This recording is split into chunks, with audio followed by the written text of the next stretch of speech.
안녕하세요. 호기심 초이입니다. 오늘 우리는 밤하늘에서 가장 아름다운 별자리들, 그리고 그 별자리에 얽힌 전설과 신화를 따라 긴 여행을 떠나볼 겁니다. 사자자리에서부터 처녀자리, 여름철을 대표하는 거문고자리와 팩조자리까지 별자리 하나하나에 담긴 이야기들은 과연 무엇일까요? 지금부터 별들의 세계로 함께 달려가 보겠습니다. 1. 사자자리. 사자자리는 태양의 궤도인 황도의 5번째 별자리로 아주 오래전부터 사람들에게 사랑받아온 별자리입니다. 고대부터 현재에 이르기까지 여러 문화에서 상징적인 의미를 지닌 사자자리는 특히 그 형상이 명확해 천문학적으로도 신화적으로도 중요한 위치를 차지하고 있습니다. 사자자리의 주요 별들은 레굴루스 알파성, 데네볼라베타성, 알지바감마성과 같은 밝은 별들로 이루어져 있습니다. 그 중에서도 레굴루스는 1등성으로 사자자리의 심장부를 상징하며 이름 그대로 라틴어로 작은 왕을 의미합니다. 사자자리는 북반구의 봄철 하늘에서 특히 잘 보이며 사자자리를 찾는 방법 중 하나로 북두칠성을 기준으로 물주걱 부분을 남쪽으로 연장하면 쉽게 찾을 수 있습니다.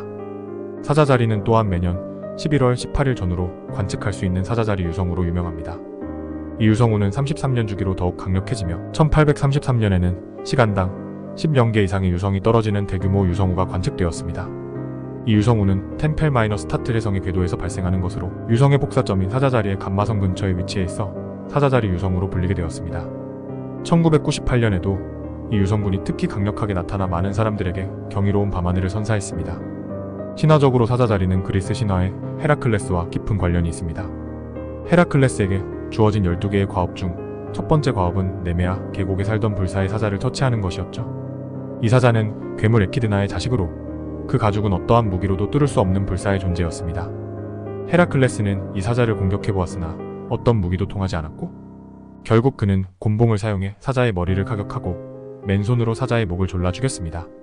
이후 헤라클레스는 이 사자의 가죽을 벗겨 갑옷처럼 입었으며 머리를 잘라 투구처럼 사용하게 되었고 그 모습은 신화 속의 헤라클레스 그의 상징이 되어 지금까지도 전해져 내려오고 있습니다.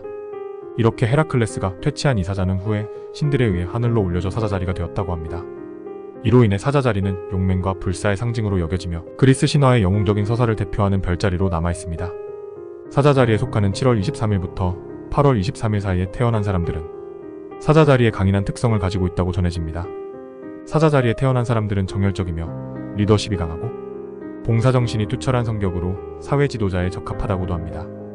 이들은 자신감 넘치고 목표 지향적인 성향을 가지고 있으며 주변 사람들에게도 긍정적인 영향을 미치는 인물들로 묘사됩니다. 이처럼 사자자리는 단순한 별자리를 넘어 그 강력한 상징성과 매년 반복되는 유성으로 인해 하늘의 영웅적인 존재로 자리잡고 있습니다. 처녀자리. 처녀자리는 황도의 6번째 별자리로 하늘에서 그 크기가 2번째로 큰 별자리입니다. 그 넓은 영역은 물론 하늘에서 찬란하게 빛나는 스피카성 덕분에 처녀자리는 항상 주목받는 별자리입니다. 스피카는 청백색의 빛을 발하는 1등성으로 처녀의 손에 쥐어진 볼이 이삭을 상징한다고 전해집니다. 스피카의 이름은 라틴어로 이삭을 의미하며 고대 사람들은 이별을 농업과 연결, 지역 풍요와 번영을 상징하는 별로 여기기도 했습니다. 스피카를 찾기 위해서는 사자자리의 데네볼라와 목자자리의 아크투루스를 연결하는 봄의 대삼각형을 이용할 수 있습니다. 이 대삼각형의 가장 남쪽에 위치한 별이 바로 스피카입니다. 처녀자리에 얽힌 신화는 그리스 신화에서 정의의 여신 아스토레아와 연결됩니다. 아스토레아는 제우스와 타이탄 여신 테미스 사이에서 태어난 정의의 여신으로 인간 세상에 정의를 가져다주는 역할을 담당했습니다. 그녀는 인간들이 신들과 함께 평화롭고 행복하게 살던 금의 시대에 활동했으며 그 시절에는 자연도 인심도 모두 풍요로웠습니다. 하지만 시간이 흐르면서 인류는 점차 악해졌고 싸움과 전쟁이 빈번해졌습니다. 은혜시대를 지나 동해시대와 철의시대에 이르면서 인간들은 서로를 속이고 전쟁을 벌이게 되었죠. 이에 실망한 아스토레아는 결국 하늘로 올라가 별자리가 되었고 그녀의 모습이 오늘날 우리가 알고 있는 처녀자리입니다. 처녀자리는 또한 여러 문화권에서 다양한 상징으로 여겨졌습니다. 이 별자리는 주로 순수함과 희생, 정의를 상징하며 그리스 신화뿐만 아니라 이집트와 메소포타미아 신화에서도 중요한 역할을 했습니다. 이집트에서는 이 별자리가 이시스 여신과 연결되어 풍요와 농업의 신으로 숭배되었으며 메소포타미아에서는 여신 이슈타르와 연결되며 사랑과 전쟁을 상징하는 별자리로 여겨졌습니다. 처녀자리에 속하는 8월 24일부터 9월 23일 사이에 태어난 사람들은 그 성격이 매우 분석적이며 신중하고 비판적인 성향을 가지고 있다고 전해집니다. 이들은 선과 악에 대한 명확한 기준을 가지고 있으며 차가운 이성과 논리로 문제를 해결하려는 경향이 강하다고 합니다. 또한 섬세하고 치밀한 성격 덕분에 이들은 완벽주의적 성향을 가지고 있으며 자신이 맡은 일에 대한 책임감이 매우 강하다고도 평가받습니다. 3. 쾌자리.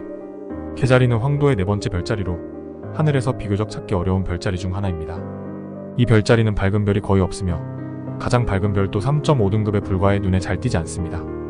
하지만 개자리는 고대 바빌로니아 시대로부터 알려진 아주 오래된 별자리로 그 역사가 깊습니다. 이 별자리는 사자자리와 쌍둥이 자리 사이에 위치하고 있어 이 두 별자리를 이용해 찾는 것이 좋습니다. 쌍둥이 자리의 두 밝은 별인 카스토르와 폴록스를 직선으로 연결한 뒤 그 선을 남동쪽으로 연장하면 개자리에 도달할 수 있습니다. 개자리에 얽힌 신화는 그리스 신화 속 헤라클레스의 12개 과업 중 하나인 히드라와의 싸움과 관련이 있습니다. 히드라는 레르나의 늪에 살고 있는 괴물로 여러 개의 머리를 가진 뱀과 같은 생물입니다. 히드라는 머리가 잘려도 다시 자라나는 능력을 가지고 있어 헤라클레스에게는 매우 어려운 적이었죠. 이를 알게 된 여신 헤라는 헤라클레스가 이 과업을 수행하는 것을 방해하기 위해 거대한 괴물개를 보내 그를 공격하게 했습니다. 하지만 헤라클레스는 개를 발로 밟아 죽여버렸고 결국 히드라까지 퇴치하게 됩니다. 죽은 후 이 개는 헤라에 의해 하늘로 올려져 개자리가 되었다고 합니다. 개자리는 비록 밝고 눈에 띄는 별들이 많지 않지만 그 안에 숨겨진 역사는 깊고 풍부합니다. 개자리에는 특별한 성단인 프레세페 성단이 있습니다. 이 성단은 약 600개의 별로 이루어진 상계 성단으로 육안으로도 희미하게 구름 같은 형태로 보입니다. 고대 로마에서는 이 성단을 작은 구유라고 부르기도 했으며 그 모습이 마치 어린 양들이 모여있는 구유처럼 보인다고 여겨졌습니다. 이 성단은 천체 망원경으로 보면 더욱 아름답게 관측됩니다. 개자리에 속하는 6월 20일부터 7월 20일 사이에 태어난 사람들은 감수성이 풍부하고 창조적인 성향을 가지고 있다고 알려져 있습니다. 이들은 또한 가족과 가정에 대한 깊은 애정을 가지고 있으며 특히 모성애가 강한 편이라고 평가받습니다. 개자리 사람들은 자신의 내면을 보호하려는 성향이 강하며 타인에게 헌신적인 사랑을 베푸는 경향이 있습니다. 4. 검은고자리. 검은고자리는 여름 밤하늘을 대표하는 별자리 중 하나로 그 중심에는 0.0등급의 밝은 별인 베가가 자리 잡고 있습니다. 베가는 여름철 밤하늘에서 가장 빛나는 별 중 하나로 검은고자리의 상징이자 직녀성으로도 알려져 있습니다. 베가는 백조자리의 데네브, 독수리자리의 알타이르와 함께 여름의 대삼각형을 형성하며 이 대삼각형은 여름철 하늘에서 가장 두드러진 구조 중 하나입니다. 베가의 밝고 푸른 빛은 여름밤을 아름답게 수놓으며 마치 우주의 신비를 눈앞에 펼쳐놓는 듯한 느낌을 줍니다. 검은고자리는 그리스 신화에서 유명한 음악가 올페우스와 관련된 슬픈 사랑 이야기를 담고 있습니다. 올페우스는 검은고의 명수로 그의 연주는 신들을 감동시킬 정도로 아름다웠습니다. 그는 아름다운 아내 에오리디케와 행복한 삶을 살고 있었지만 어느 날 그녀가 뱀에 물려 죽게 됩니다. 올페우스는 아내의 죽음을 받아들일 수 없었고 그녀를 되찾기 위해 저승으로 여행을 떠납니다. 저승의 왕 하데스를 만나 올페우스는 검은고를 연주해 하데스를 감동시켰고 하데스는 에오리디케를 돌려보내주기로 약속합니다. 하지만 하데스는 한 가지 조건을 걸었는데 그것은 지상에 도착할 때까지 절대 뒤를 돌아보지 않는 것이었습니다. 올페우스는 아내와 함께 지상으로 향하지만 마지막 순간 뒤를 돌아보게 되었고 에오리디케는 다시 저승으로 끌려가게 됩니다. 절망한 올페우스는 이후 상실감에 빠져 방황하게 되었고 그의 검은고는 제우스에 의해 하늘로 올려져 검은고자리가 되었습니다. 검은고자리는 그 신화적 이야기뿐만 아니라 천문학적으로도 중요한 의미를 지니고 있습니다. 이 별자리는 또한 유명한 행성계로 알려진 베가 시스템을 포함하고 있으며 과학자들은 이곳에서 행성의 존재 가능성을 연구하고 있습니다. 베가는 지구에서 약 25광년 떨어져 있으며 비교적 가까운 별들 중 하나로 우리에게 친숙한 존재입니다. 검은고자리에 속하는 7월 23일부터 8월 22일 사이에 태어난 사람들은 예술적이고 창의적인 성향을 가진 경우가 많다고 전해집니다. 이들은 특히 음악, 미술, 문학 등 다양한 예술 분야에서 뛰어난 재능을 발휘하는 경향이 있습니다. 또한 이들은 자신의 감정을 표현하는 데 능숙하며 감성적인 성향이 강한 편입니다. 5. 백조자리. 백조자리는 은하수를 가로지르는 큰 십자형 별자리로 그 중심에는 밝은 별 데네브가 자리하고 있습니다. 데네브는 여름철 하늘에서 눈에 띄는 1등성 중 하나로 백조자리뿐만 아니라 여름의 대삼각형을 형성하는 중요한 별이기도 합니다. 백조자리의 별들은 데네브, 알비레오, 사드르, 가이나우로 구성되며 이 별들이 연결되어 하늘에서 십자 모양을 이룹니다. 백조자리는 은하수와 함께 하늘에서 빛나는 모습을 보여주며 특히 여름과 가을철 밤하늘에서 그 존재감이 두드러집니다. 백조자리에 얽힌 신화는 태양신 아폴론의 아들 페톤과 그의 친구 키그누스의 이야기와 관련이 있습니다. 페톤은 아폴론의 아들로 자신이 태양신의 아들임을 자랑으로 여기며 살았지만 주위 친구들은 이를 믿지 않았습니다. 이에 페톤은 아폴론의 태양 마차를 몰고 하늘에 오르려 했으나 그의 미숙한 조종으로 인해 하늘에서 추락해 에리다누스 강에 빠져 죽고 맙니다. 친구들은 페톤을 찾는 것을 포기했으나 그의 친구 키그누스는 끝까지 강을 뒤져 페톤의 시신을 찾아내었습니다.